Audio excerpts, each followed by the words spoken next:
At 6:57 a.m., a deputy pounded my front door so hard the spoons in the drawer rattled.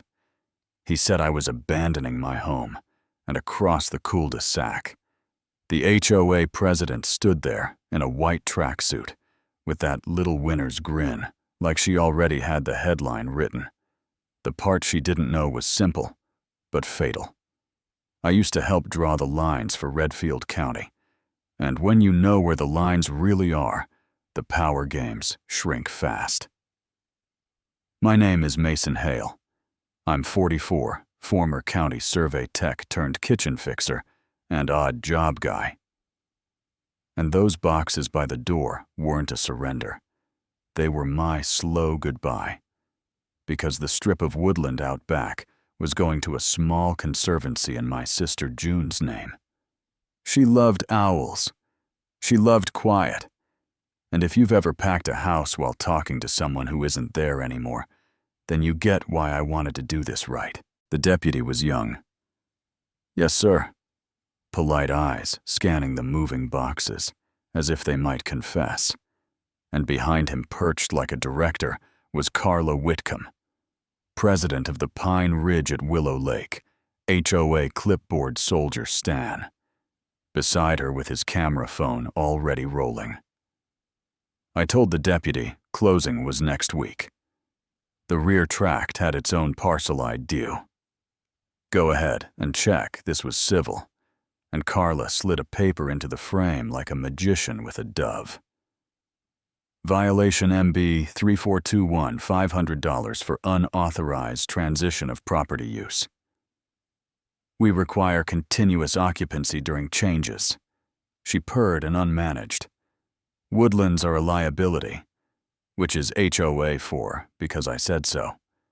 I kept my voice level because bullies hate calm. More than anger told the deputy, again the rear tract wasn't under their declaration. He gave me the look of a man who wants to leave a cul-de-sac without writing a report. Sounds civil, folks, he said. And Carla's smile got even tighter. We'll be in touch. You know what I mean. You think it ends there? It never does. Not with people who confuse a gavel for a crown. Pine Ridge fights with paper cuts, not punches.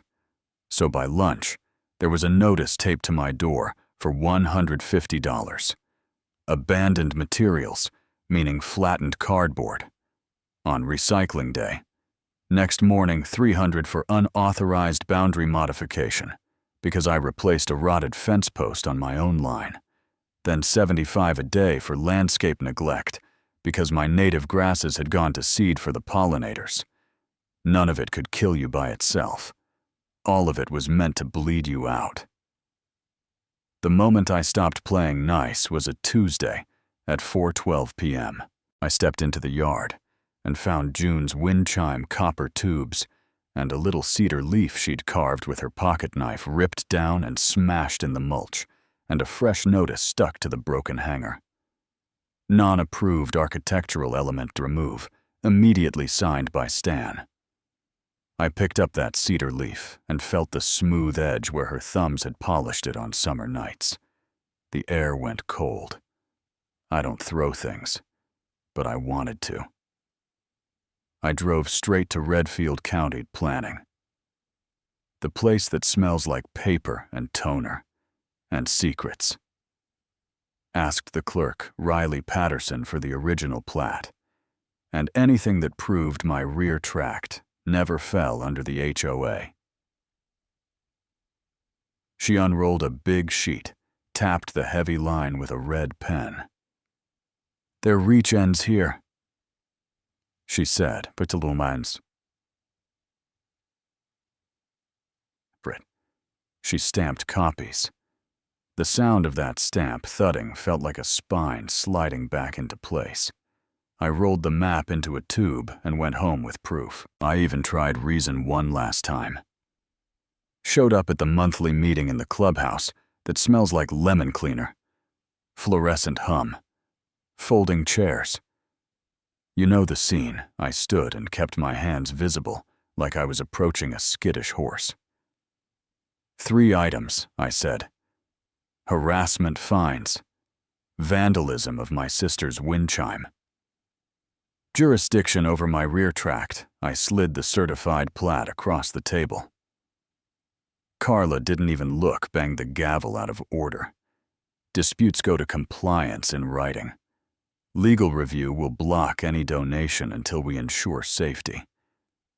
And there was that smile again, the kind that says, I win.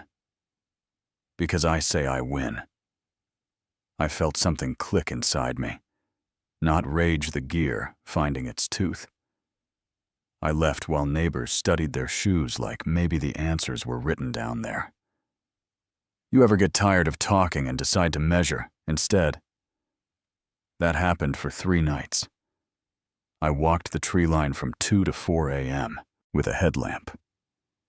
My old field book, a pouch of fluorescent flags. The first night I found a brass benchmark cap under ivy where the corridor should start, a number stamped in cold metal under my thumb. The second night I shot bearings from that cap to the points I knew from memory.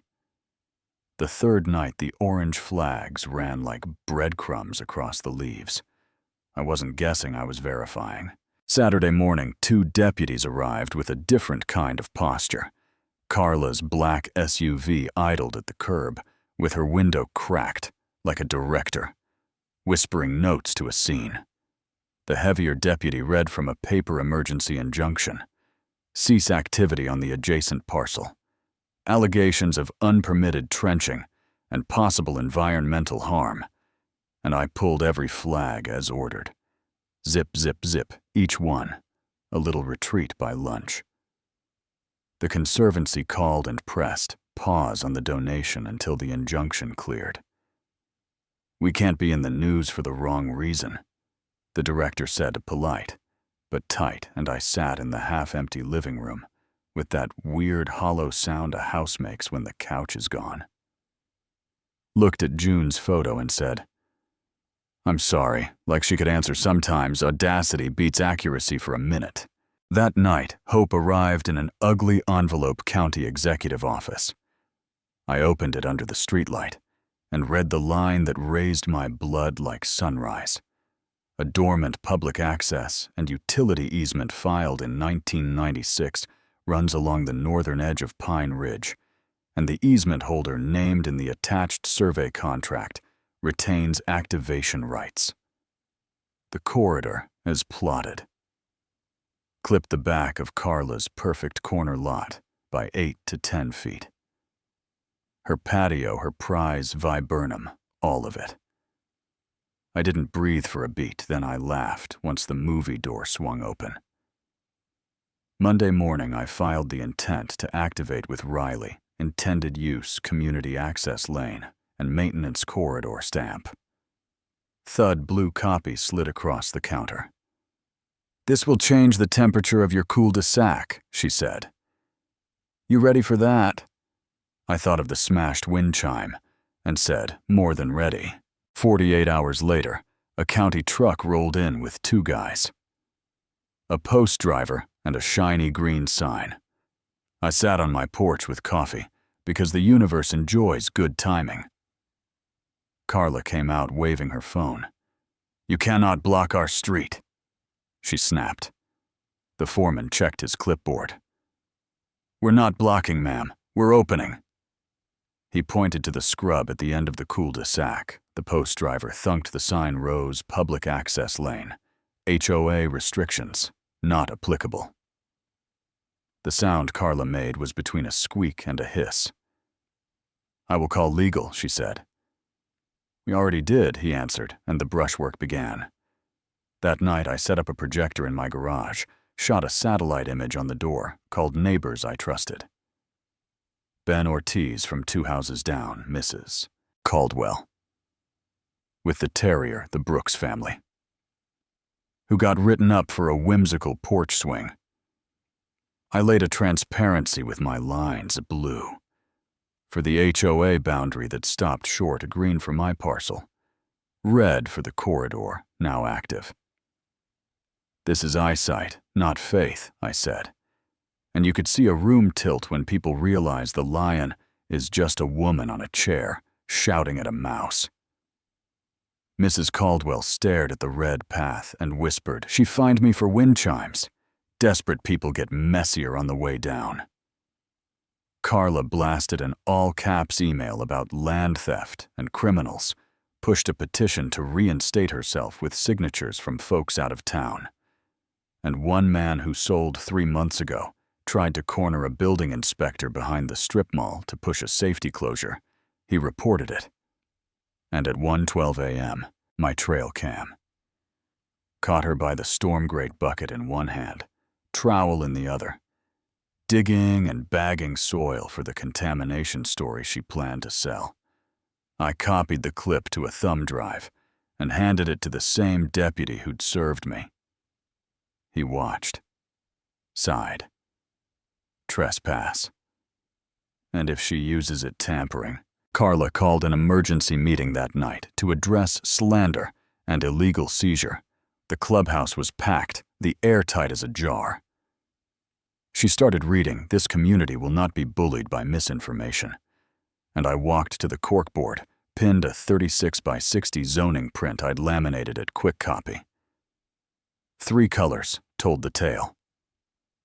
Blue boundary, red corridor, green parcel. I drew 3 slow strokes. So nobody missed it, held up the activation stamped by Riley, then tapped my phone and played 10 seconds of the trail cam. The gasp felt like January air, and a man in a county polo stepped forward. "Planning supervisor," he said. "The exhibits align with county records. The corridor is active. Encroachment on the north edge will be addressed that line, hit like a real gavel." I didn't look at Carla when I spoke. I looked at the neighbors. "You got written up for porch swings and mailbox colors and pumpkins." "In October," I said. Meanwhile, the patio on the fall tour sits on a public corridor. Stan's jaw worked like he'd misplaced a word, and Ben stood steadied voice. "Motion for a vote of no confidence in President Whitcomb." Seconded so fast, it sounded like choreography. Hands rose like cattails in wind. Not unanimous, close enough. And then a deputy stepped in, whispered to the interim chair, walked to Carla. "Ma'am, we need to talk outside." She looked at the gavel like it had betrayed her, and when the door closed behind them, the room finally exhaled. The interim chair's voice shook on the first words, steadied on the last effective, immediately. "Whitcomb is removed. Recent fines are stayed pending. Review corridor. Remediation begins next week." I nodded. That was enough.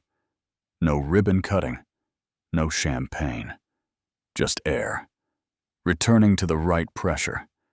And I walked home under porch lights that looked warmer than they deserved. Reached for the empty hook where June's chime had hung, and held the quiet. Like you hold a note earlier that year. A kid asked why I cared about a path in a place I was leaving. Because roads matter. I said the ones on paper and the ones our feet make tonight, both kinds lined up. Here's the part folks argue over. Half the street will say this was justice. Half will say, I went nuclear, when a polite email would have done some swear. HOAs keep neighborhoods clean and safe. Others swear. HOAs are just a handful of neighbors cosplaying City Hall. Maybe both can be true. Maybe power is fine until it forgets why it exists. Maybe rules are good until they start serving the person with the gavel instead of the people on the street. I'm not a philosopher. I'm a guy who can find a brass cap under ivy. But if someone tells you a line moved because they said so, go find the old map if someone fines you for a wind chime carved for your sister. Ask who benefits from your silence if someone pounds your door at 6:57 a.m. To make you feel small, stand in your own doorway and use your inside voice It carries farther than shouting. That's my story. Not about a lake house or a sign at the end of a cul-de-sac, about the space between what's claimed and what's true, and how one man with a map put that space back where it belonged. If you've dealt with an HOA that protected your block or punished it.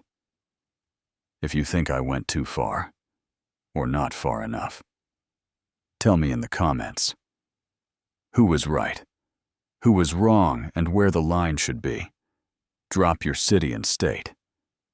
So I know where you're watching from. Hit. Like if you think property rights should protect people, not prop up egos and tell your story. Because the next time a gavel hits the table, your map might be the one that matters.